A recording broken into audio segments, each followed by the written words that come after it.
Hi guys, today we are going to talk about everything piano. I'm going to start by trying to write maybe a pop ballad, sort of style of Adele maybe one of the early Coldplay songs, those sort of things. So I'm going to lower the tempo from 120 to, 80 to start off with. I might change it later. I'm going to turn my metronome on to make sure I'm in time. And so my metronome is now beating at this speed. Feels a little fast for a ballad, I might go down to 70. Let's try that. Perfect.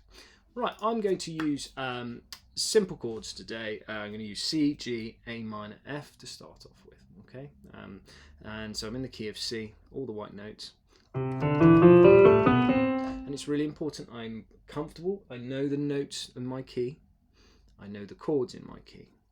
And so I'm going to start off by considering how a piano player might play this in a kind of a ballad sort of style. Firstly, I have two hands. So my right hand is going to be playing chords. My left hand is going to be playing the bass notes. All right, and there may be some. They may be playing at the same time, or the left hand may be sort of playing offset from the right hand. You want to think about those sort of things, but let's just start off with really basic stuff. My left, I can do this. For example, if I'm not the most comfortable piano player, I'm going to record my right hand first.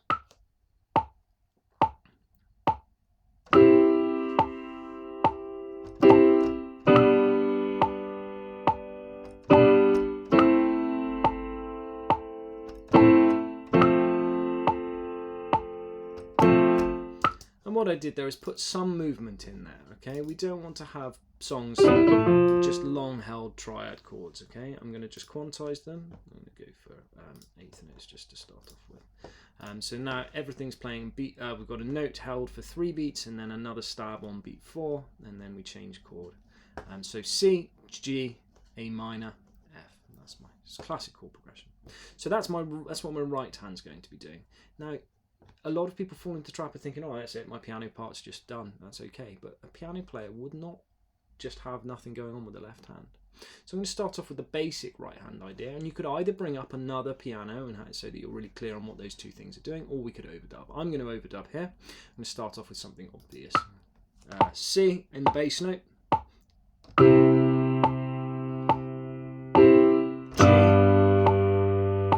A coming up.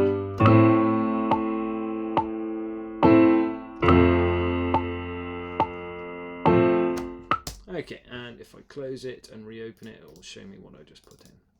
So I played the root notes there. Okay, so my left hand played C, then a G, then an A minor. Sorry, then an A for an A minor. A is still the bass note, and then G. Again, I'm going to quantize them. Okay, and so now they're all in time. Now this is still a little bit more interesting than just if I'd held all these notes out throughout the whole thing, but there's more we can do. Let's just listen to it quickly.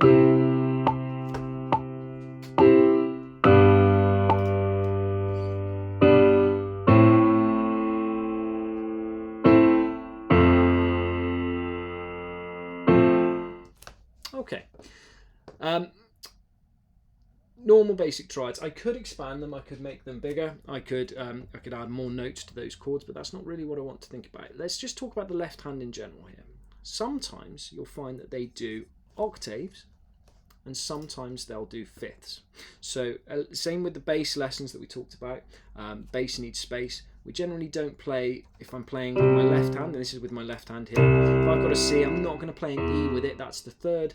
The reason being, it's going to sound muddy. Okay? We don't want that amount of mud in our low end. We want to leave space for the kick drum and the bass guitar, possibly the guitar.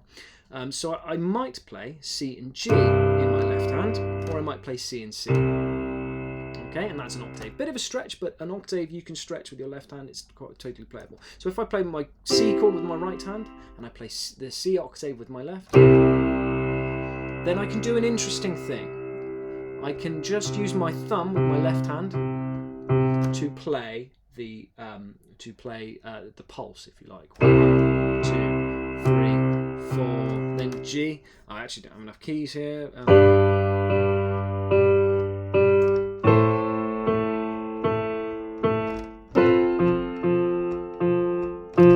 can't see it on my window here, so I'm going to now, let's just record that left-hand part. So I'm going to just delete what I did before, and let's record it again.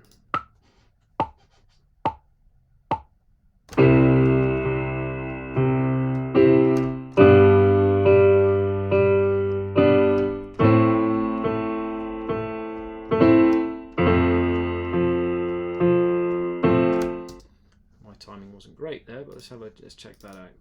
Okay, and I've got an issue. My issue is that I played the note that my right hand was playing, and so I've overlapped. Can you see that?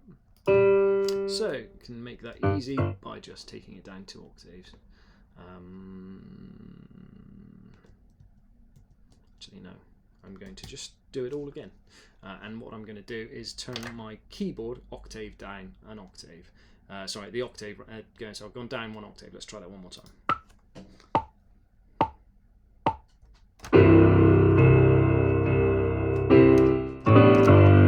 Mistake, sorry.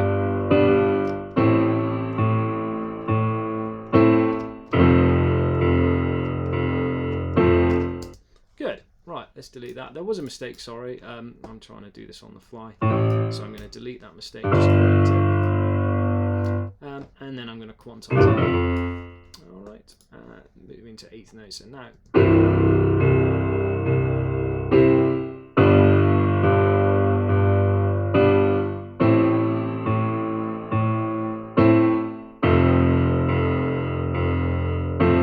Sounds better. It sounds quite nice, quite full, very rich. There's still a lot of bass there, but it's not muddy, is it? You can still, there's still enough clarity there because I used octaves. So octaves are really useful in the bass. Also, fifths would work as well. And what we can see there is one thing we can also do with BandLab is if I go to instrument, do you see here it says sustain? And if you've ever played on a real piano before, you'll notice the pedals on the bottom. And a lot of people leave this out, but this is the symbol for the shift key. Okay, you'll see that on your keyboard. And if I hold the shift key, it lights up.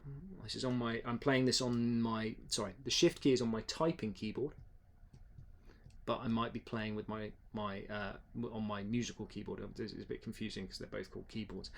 So on my piano, let's say my MIDI piano. So if I hold this down, it's the same as me pushing down that pedal on a real piano, and what that does is sustain the chord. You can see I'm no longer holding down those notes, but you can still hear them. And so what I'm going to do is now program what the pedal would be doing, okay? And the pedal needs to be held down on every chord. And right at the very end of the chord, a piano player would just lift off that pedal, or release the key on the keyboard and then push it down again, ready for the next chord, just a fraction of a second after they play the chord. It takes a bit of practice. You can also plug in a sustain pedal if you're a real piano player and you want to record this, but I haven't got one with me right now. So I'm going to put this here so you can see when I add these chords, but basically I'm going to take it right to the end of beat 4, and then I'm going to lift off and I'm going to push it again. So you'll see the sustain pedal held down, 1, 2, 3, 4, off, on, 2, 3, 4, off, on, and see how that affects the sound.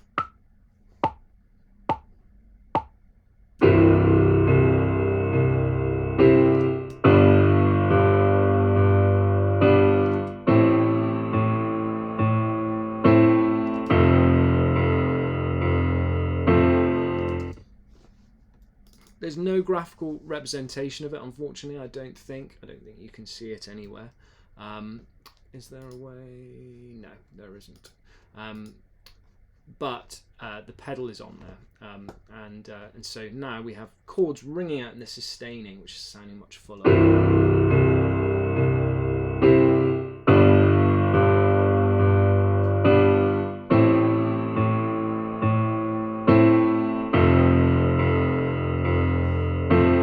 Now what happens if I take this alternating note here, sorry, this note here that's playing on the beat and everything, and I highlight them all? Can I do that? Let's see that without making noise. I think I've got them all there, except for that one. That's annoying. What I'll do is I'll just do it separately. And what if I move them to the offbeat? So they're on the and. What would that sound like?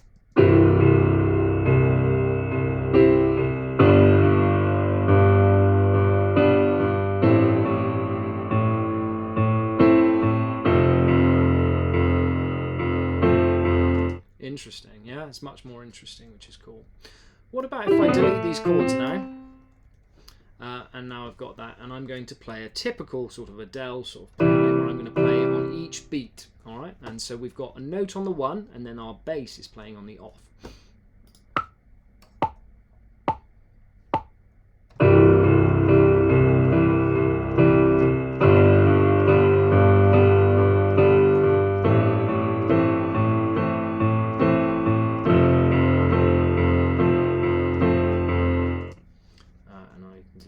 I realised my keyboard was still down an octave, so I improvised in the moment. There we are. Quantize them. There we are.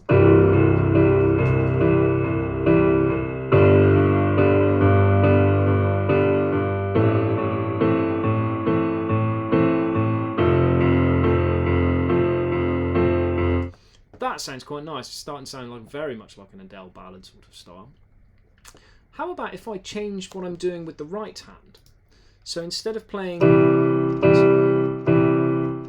I do a similar thing. Let me just change it so it's an octave higher. So there's my chord. Instead of holding 1, 2, 3, 4, I play the two higher notes, E and G, and then play C on the and. 1 and 2 and 3 and 4 and I'm going to use inversions here, so watch my video on inversions if you're not sure what that means. I'm just changing the order of the notes. Instead of playing G, B, D next, I'm going to play B, D, G, sorry, B, D, G, yeah, because it's easier to go to from there. All right, so let's just try and see what that sounds like. It might be quite interesting. So I'm going to delete that again.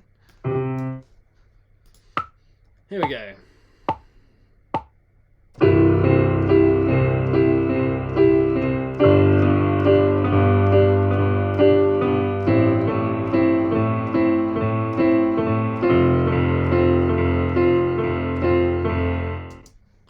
Sounds quite nice. Let's just hear it. Sometimes it doesn't acknowledge the pedal on what we call on the pass. That's on the recording. But you can see I've got my two higher notes followed by my lower note that's now in time with this.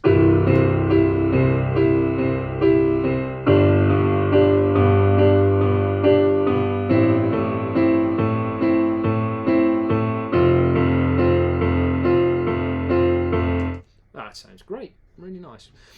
What else can we do? What about, this is a typical Coldplay thing to do, what if we had some melody, not a melody, but some decorative melody stuff going on. So for example, if I've got, let's get my piano up so you can see it. I'm playing this chord. Let's do it an octave lower.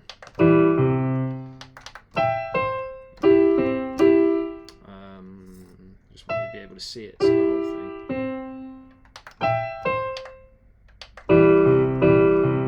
So say my right hand's playing this, and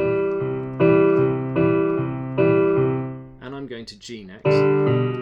So one thing I could do is go 1 and 2 and 3 and 4 and 1 and 2 and 3 and 4 and, or 4 and 1. So I've got a kind of decorative note at the end of it, and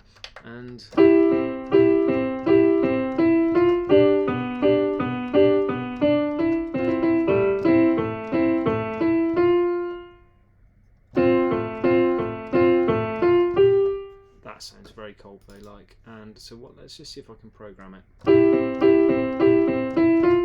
There's my E, and so I'm going to take this note. It comes up with a very loud velocity. I don't think that's very nice, but let's just turn the velocity.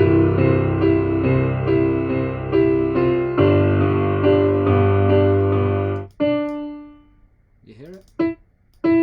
That's the one, isn't it? Take the velocity down slightly, quantize it.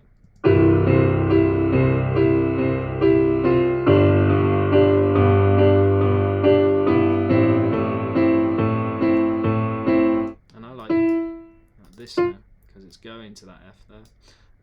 Da, da, da.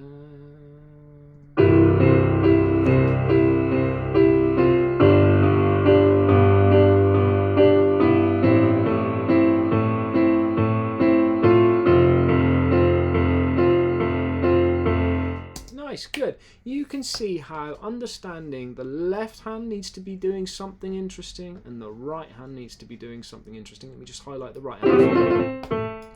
There's the right hand. The left hand is not highlighted. But that leads to a much more interesting piano idea, piano part. Okay, and so you want to spend time on your piano part, being aware of how it's done.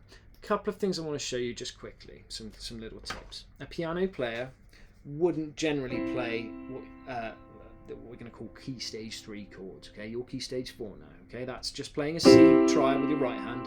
Maybe if you're lucky, playing a bass note with the left hand. You can come up with much more interesting, much more fuller sounding voicings if we open our minds a bit. I'm going to play an octave in the bass with my left hand and my thumb, my little finger in the left and my thumb with the right.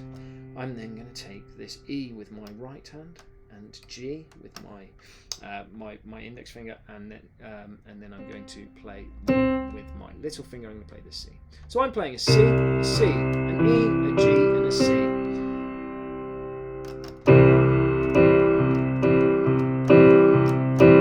Doing that sort of typical bass note thing I was showing you before.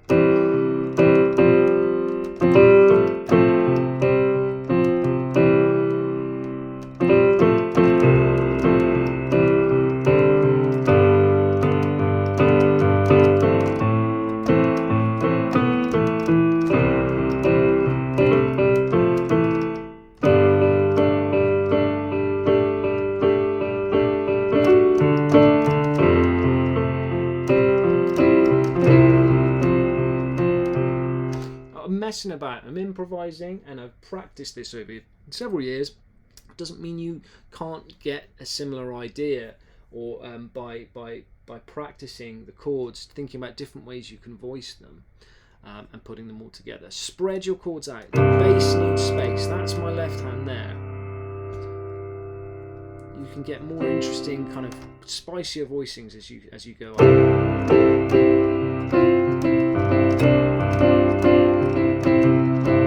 Can't do that down here. It's too muddy. All right, I think I'll park it there for now. I'd like to do another video soon about adding notes to chords to make them so that you can make chords more interesting. I was thinking about tying it in with this video, but I won't. I'd like you to go and practice taking a simple chord progression: C, G, A minor, F. Thinking about the inversions. Okay, watch the video on inversions, and then practice coming up with interesting ways to play that chord progression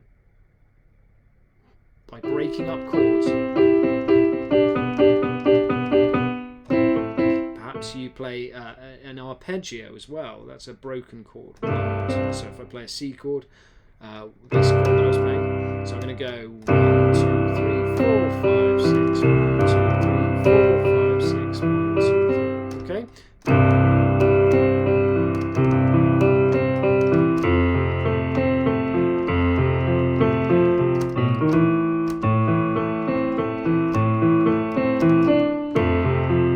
See something might come out of that if I pushed on with it. So breaking up chords, thinking about those sort of decorative melodic ideas that we talked about when we about Coldplay doing, and that will lead to a much more interesting pianist sounding piano player, piano part, if you like. Sorry if I'm waffling.